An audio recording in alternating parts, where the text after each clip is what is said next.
So I've chosen to do my project on Rockmart High School, and I just have kind of dove into the history of not only the school but the town.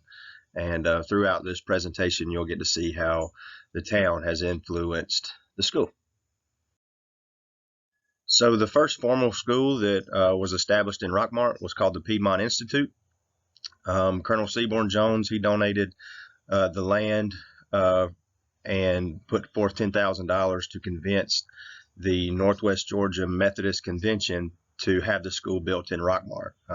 Basically, the entire piece of Northwest Georgia from Rome down to where now probably Interstate 20 is, and all the towns in between met here at this annual conference to figure out where this school was going to be built.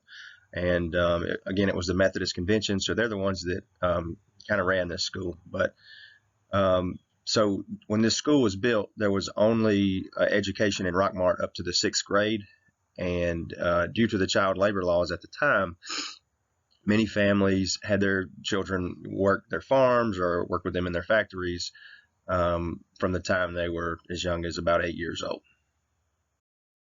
Again, the Piedmont Institute was managed by the Methodist Church, and it existed for children from the elementary grades all the way up through 1 year of college, actually. And the tuition, it ranged from $1.50 for the younger kids to $3 for those that were out of the elementary education. And it's interesting to note that to graduate or earn a degree from the Piedmont Institute, you had to have 4 years of math, 4 years of English, and actually some Latin, and 3 years of history, and 4 years of science. So it actually is a lot like your high school today as far as what credits you receive. One of the big differences, obviously, with it being ran by the Methodist Church is that you had to take some Bible classes. Some other interesting things I found of note, they actually didn't care if you went to the Methodist Church on Sunday, but it was required that you attended a church service on Sundays. And a diploma from this school would guarantee you admission as a sophomore into LaGrange College, Mercer College, Emory, and Wesleyan colleges across the state of Georgia. And this school ended up operating for 22 years. It ended up graduating 110 students during that time. And as you can see in the picture, this building was built with slate from here in Rockmart, and we will touch more on that later. So like every other school in the South under Jim Crow, Rockmart school system was no different. The name for the school for blacks during that time period was Elm Street.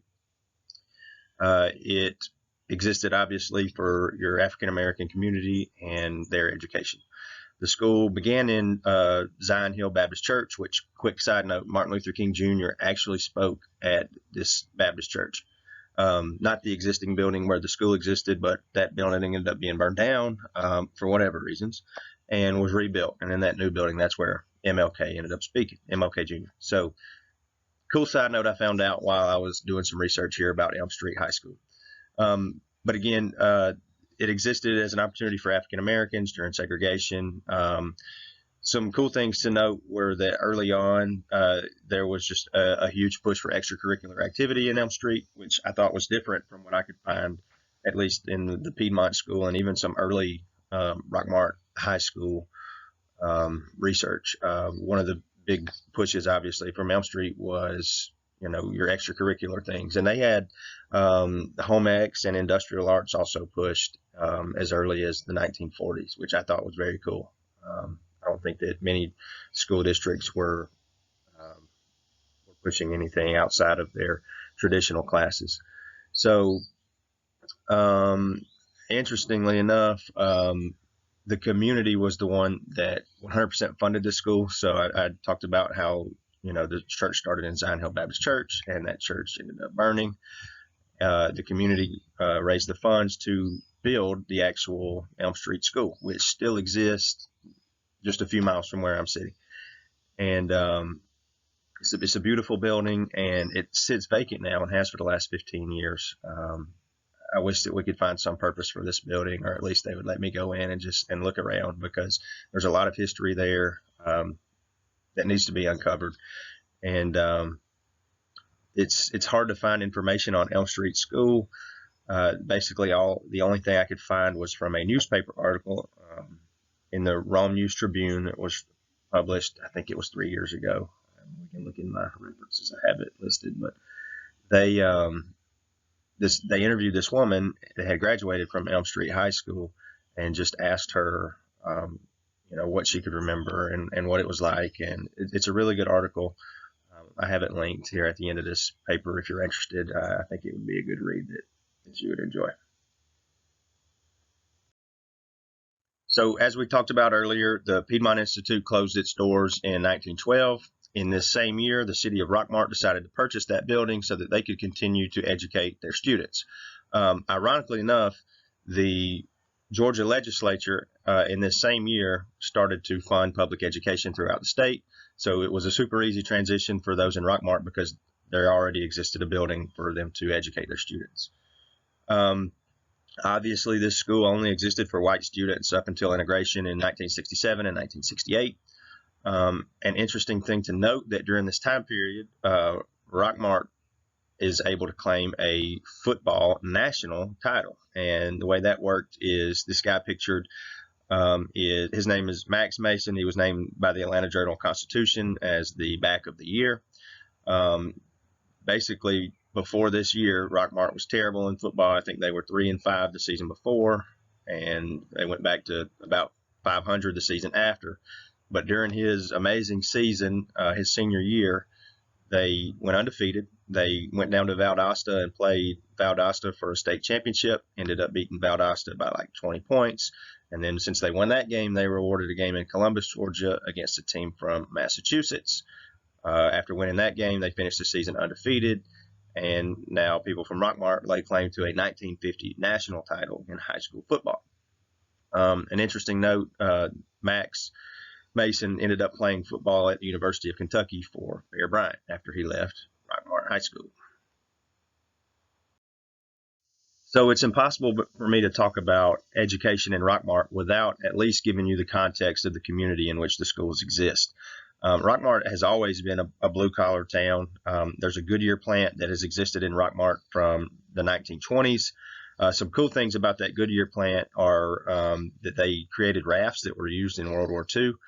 These rafts were also used for ships and airplanes as emergency vessels. And in pictured, you can see some women working during the time of World War II on some of these rafts.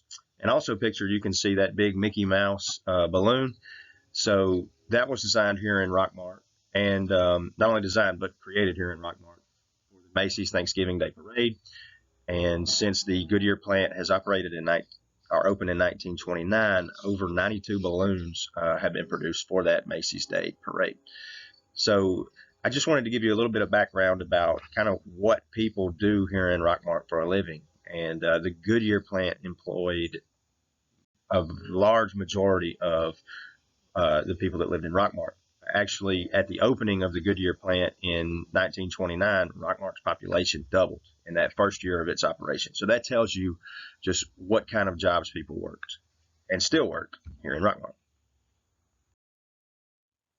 So along with the Goodyear plant, another huge industry here in Rockmart is its slate quarry. So pictured, you will see just the beautiful things that this slate quarry has brought to Rockmart. So you can see the natural slate folds here in this first picture. That is actually right out of downtown Rockmart on the Silver Comet Trail. You walk through the cutouts of these mountains that are hills that are just beautiful. You see this all over the town. And then these two buildings, that's the Presbyterian Church and what we call the Slate House. They are the oldest buildings in Northwest Georgia, and they were built around 1860 from the slate and brick masonry that was used in Rockmart, Georgia. So again, just to kind of set the context of the community, this is a very blue-collar town, and it has been since its inception. And I think that is the biggest factor at play as far as the purpose of education here in Rockmart. Quick aside, Seaborn Jones, we talked about him. He's the guy that donated the $10,000 and the 5 acres for the Piedmont Institute. He is of Welsh heritage, and this slate market that he also developed the slate market here in Rockmart and shipped all of this slate that you will see like in the buildings in this picture all across the Southeast and even overseas to his businesses over there. So along with the slate quarry, along with the Goodyear plant, there was another big industry in Rockmart at the time of producing bricks. And here I have one that I'd like to show you. I actually own a couple of these things. They are super heavy. We're talking 3 to 4 times the weight of a brick that size today. Indestructible. But they're a really cool thing. I try and snatch them up anytime I can find them. But not only will you find these in Rockmart, you can find these in Atlanta in the historic Oakland Cemetery. You can find them in Savannah, on the streets of Savannah. You can find them in the streets of London. They have washed up before on the coast of Florida. These things are everywhere, and they put Rockmart on the map and actually gave Rockmart its name.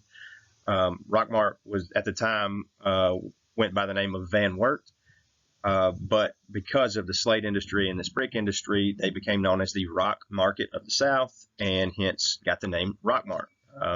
And they're the only Rockmart that exists in the world today. So again, these blue-collar industries had a heavy influence on education early on in Rockmart, and also an influence on why kids during the time of child labor would stop going to school from the time they were 7 or 8 years old so that they could work in these huge masonries, factories, or on the farm to help their families. So here on this slide is just some statistical data about what Rockmart High School looks like today. This is a majority white school. We've got about 20% black students and 4% that are Hispanic. For Northwest Georgia, it's actually one of the more diverse, if not most diverse school in our part of the state.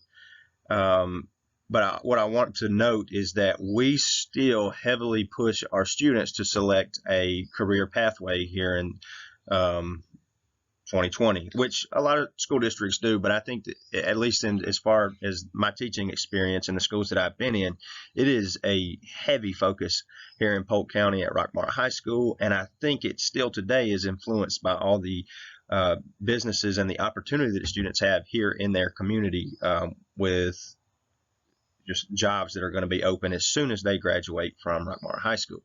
We have 29 different programs that students can sign up to take classes about within our College and Career Academy. I think the most popular one is agriculture.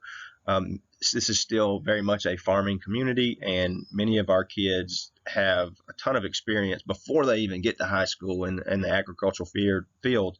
So this is a way that for them to study things that they're interested in already, and just to continue to grow in their skill set that they can take home and use with them immediately on their farms. And some other big ones that students tend to create as their pathway in the College and Career Academy are nursing. There are a bunch of hospitals within a very close distance within the Wellstar system and some other systems that exist in Rome, which is just 20 minutes down the road.